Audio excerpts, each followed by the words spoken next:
Welcome, everyone, back to another episode of Reimagining Cyber with Stan and Rob here.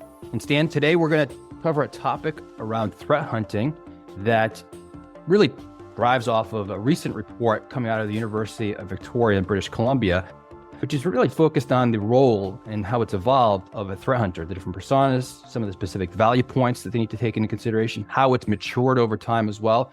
So Stan, let's jump into that conversation. Yeah, Rob, I do think this is a great topic for us to focus on, because I think threat hunting has become an indispensable part of cyber defense. And, you know, when you look at a report like this that gives you that 360 perspective of a job function, it's a good one to latch onto. And I'll dive in with, the report starts with sort of like the definition of what the role is. And, again, also sort of goes into the workflow or the day in the life of a threat hunter. And threat hunting is all about being proactive and creative and detecting and analyzing security anomalies before they become bigger problems. And it's fascinating how, honestly, the function of threat hunting has evolved over the years. It used to be very manual and reactive, right? And now it's become much more proactive and an automated discipline. It's a huge shift. And, part of it is a reflection of how quickly the threat landscape has changed as well, right? Because the volume and the velocity of these threats, we've got to evolve our function and how we're detecting them effectively as well. And the report gets into like a day in the life of a threat hunter, and it starts by reviewing alerts from automated systems. They prioritize these threats based on severity, which is no small task. And again, given the volume of data they have to work with. And these prioritizations are crucial because it helps them focus on what's most dangerous at that moment. And it's not just about working solo. I mean, there's integration of threat intelligence that's key to incorporating in to understand the real-time threat picture and anticipate what attackers are going to be doing as far as their tactics and techniques. That makes your hunting more effective as well. Another thing that was highlighted in the report was how collaboration plays a significant role in effective threat hunting, and team-based hunting sessions are where the magic happens, allows the sharing of knowledge and strategies and insights. And of course, there are a lot of challenges. And I think you're going to get into that next is, how the role can be challenging and mistakes can be made. They have to filter through vast amounts of data, looking for these genuine threats. And sometimes that doesn't always work out, right? But again, I do think the role itself is here to stay. There are a number of companies that are standing up threat hunting capabilities, and those that are unable to stand it up and find the resources themselves are leveraging services to do that. So what are some of these challenges? Definitely. So I think, as you were saying, threat hunting's been around for quite some time now, plus 10 years. And it started kind of as a side effort where people were just realizing that there wasn't a lot of, opportunity always in defined kind of alerts that come out of their security tooling. And what it came down to really was you're looking for things that you're kind of building logic and rules to identify when they occur. So it's kind of having this perspective of this particular type of security incident may occur at some time. Therefore, I'll write the rules to be able to detect when they do, flag those, and then kind of work through how I deal with that particular incident, right, which is great. Right. But then there's the aspect of, again, well, what else is sitting out there in the wild? And that's kind of where this, really initiated from, the role of the threat hunter.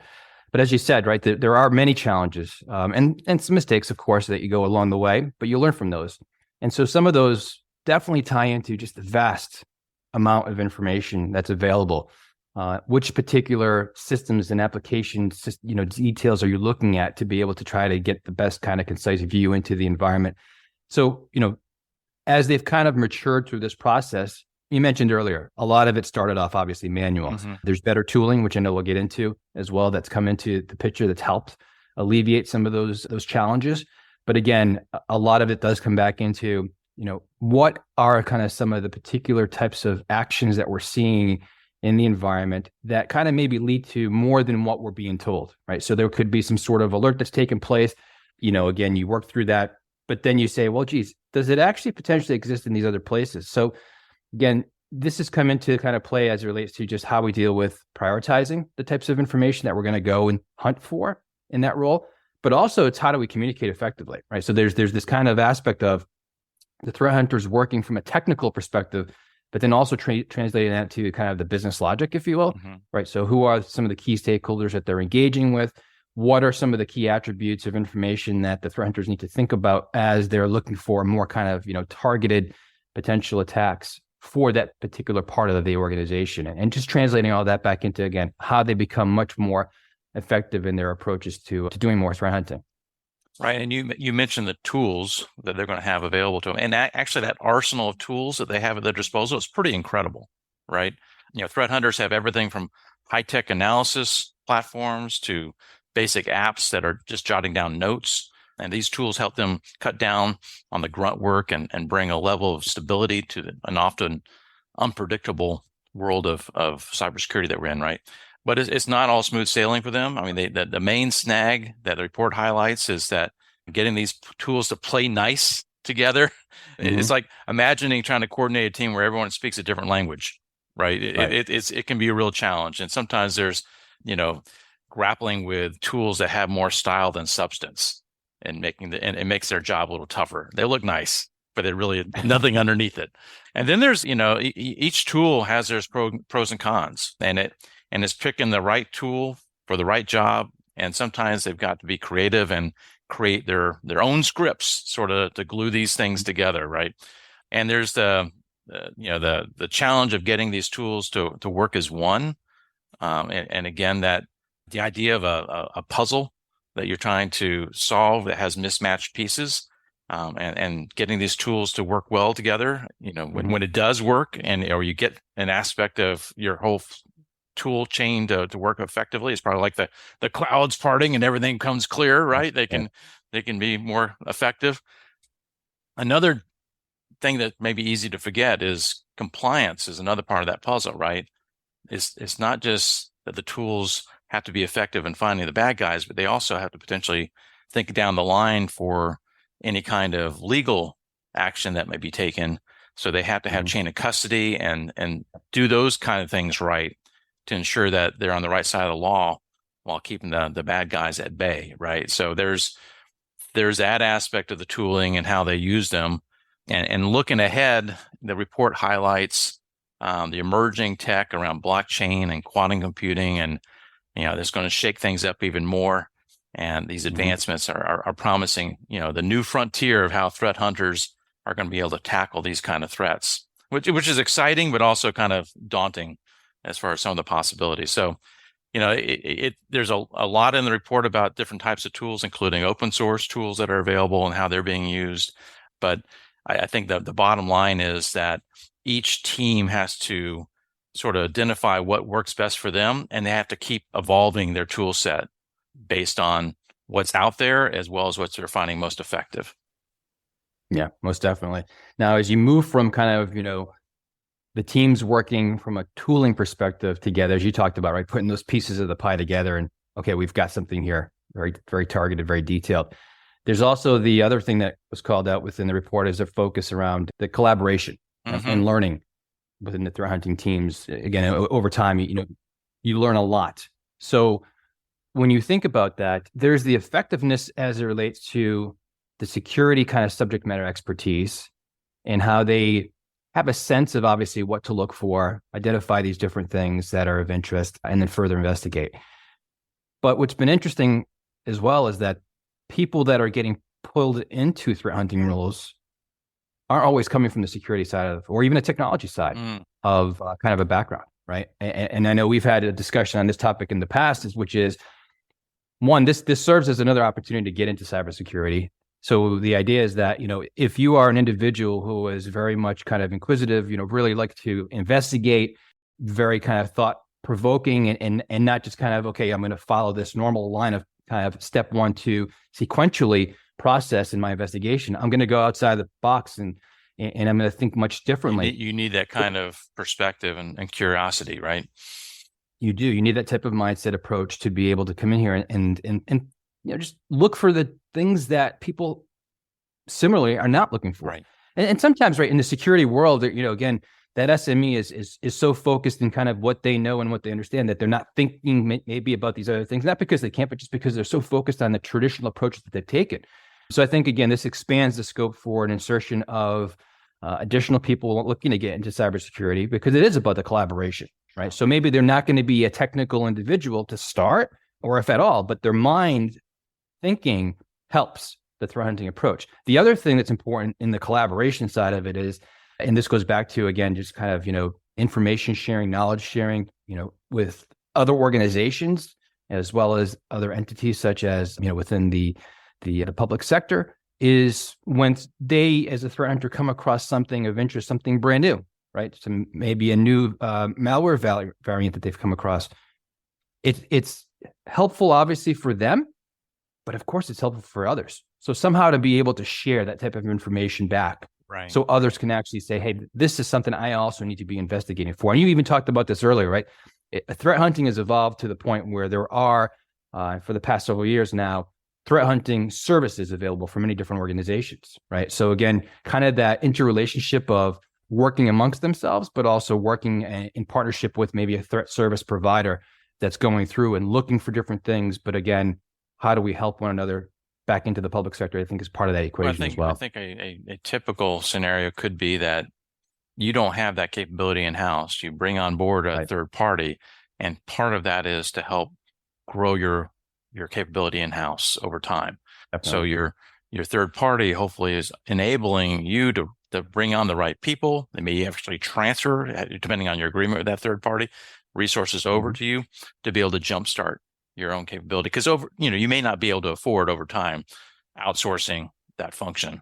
But I think, one of the things that the report also highlighted was the behavioral aspects of this role, as well as how you manage a team of threat hunters. Let's face it, they're special people, right? You mentioned that they have to be curious. They are potentially a handful to handle as well. Yeah.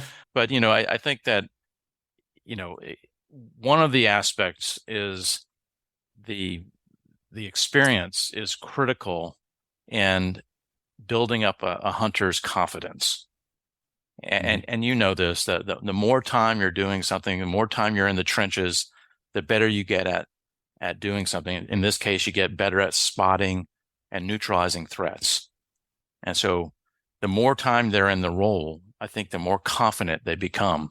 And it's not just about having a sharp eye and, looking for those anomalies, but also about, having that right mindset.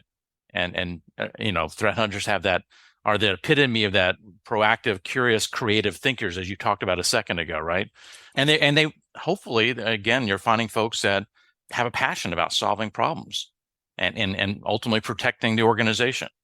So there may be other aspects of this that are also motivators, like financial rewards and recognition.